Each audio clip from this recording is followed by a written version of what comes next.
पाथर्डी तालुक्यातील एक धक्कादायक बातमी समोर आली आहे। एका अल्पवयीन मुलीचं अपहरण करून तिच्यावर वारंवार लैंगिक अत्याचार करण्यात आल्याचा गंभीर प्रकार उघडकीस आलाय। पीडित मुलीची न्हावरा परिसरातून सुखरूप सुटका करण्यात आली असून आरोपीविरुद्ध गुन्हा दाखल करण्यात आला आहे। मिळालेल्या माहितीनुसार मार्च 2026 मध्ये घरात कोणीही नसताना संशयितानं अल्पवयीन मुलीला फूस लावून पळवून नेलं होतं।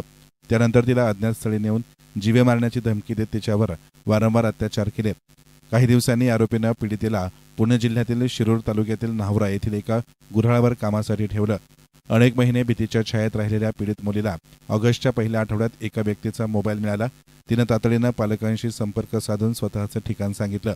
माहिती मिळताच पालकांनी न्हावरा येथे पोहोचून मुलीची सुखरूपपणे सुटका केली।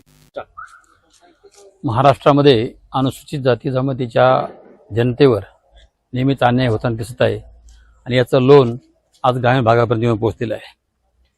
एका 13 वर्षाच्या मुलीला 22 वर्षाचा मुलगा घेऊन जातो, 5 वर्ष तिची अत्याचार करून त्याची पिळवणूक करतो, बलात्कार करतो आणि त्याला विशेष बाब अशी या घटनेमध्ये आहे की त्या मुलाला पळून जाण्यामध्ये त्याच्या आईची फुसकी सर्वात महत्त्वाची आहे।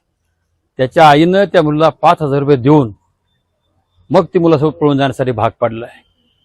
वय वर्ष 13 असणाऱ्या मुलीला पळून जाणारी जी बाई आहे तिचं नाव या फिर्यादीत कोणी पोलिसांनी घेतलेलं नाही। आम्ही सांगितलं होतं तरी मला असं वाटतं पाथर्डी पोलीस स्टेशनला काही नवीन वेगळे नियम आहेत की काय असं मला कळायला तयार नाही। दुपारी 1 वाजता जी व्यक्ती या ठिकाणी फिर्यादीला येते तर संध्याकाळी 9 वाजेपर्यंत फिर्याद दाखल होत नसेल तर निश्चितपणे गृह खात्याचा अपयश आहे आणि म्हणून पाथर्डी पोलिसांनी देखील यामध्ये लक्ष PI साहेबांनी लक्ष घालणं अत्यंत गरजेचं आहे। PI साहेबांनी दुपारी 1 वाजता आदेश केला फिर्याद दाखल करावी, ते रात्री 9 वाजतात आणि ही फिर्याद दाखल होत असताना साहेब किमान 15व्या ड्राफ्ट बदलली जाते, याचा अर्थ काय समजायचा? अशा पद्धतीने जर अन्याय अत्याचार मार्ग चालू असेल तर निश्चितपणे ग्रामीण भागामध्ये नक्षलवादी घडण्यासाठी वेळ लागणार नाही, याची दखल शासनाने घेणं गरजेचं आहे।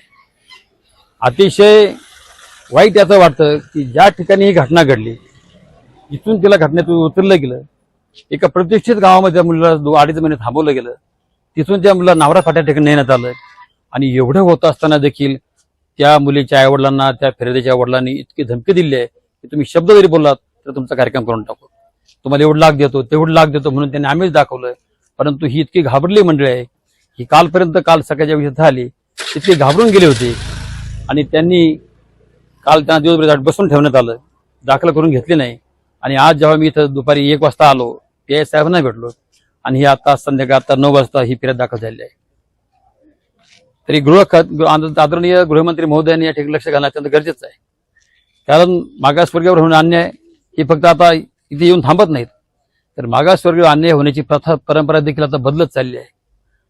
मोठ्या समूहाने छोट्या समूहाला कुठेतरी गिळंकृत करण्याचा हा प्रयत्न चालू आहे आणि म्हणून या ठिकाणी मी माननीय SP साहेबांना उद्या भेटणार आहे की ह्या प्रकरणात आपण लक्ष घालावं, या प्रकरणाची सखोल चौकशी आपण करावी आणि ती देखील इन कॅमेरा होणं अत्यंत गरजेचं आहे।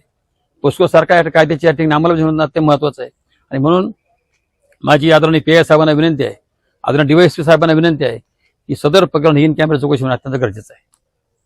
घरी आल्यानंतर मुलीने घडलेला प्रकार सांगताच पाथर्डी पोलीस ठाण्यात महिला पोलिसांच्या समक्ष तक्रार नोंदवण्यात आली। या प्रकरणी संशयित आरोपी धनंजय बाबासाहेब आठरे याच्या विरुद्ध विविध कलमान्वये गुन्हा दाखल करण्यात आला असून पोलीस आरोपीचा शोध घेत आहेत। YesNN मीडियासाठी प्रतिनिधी सचिन दिनकर, पाथर्डी।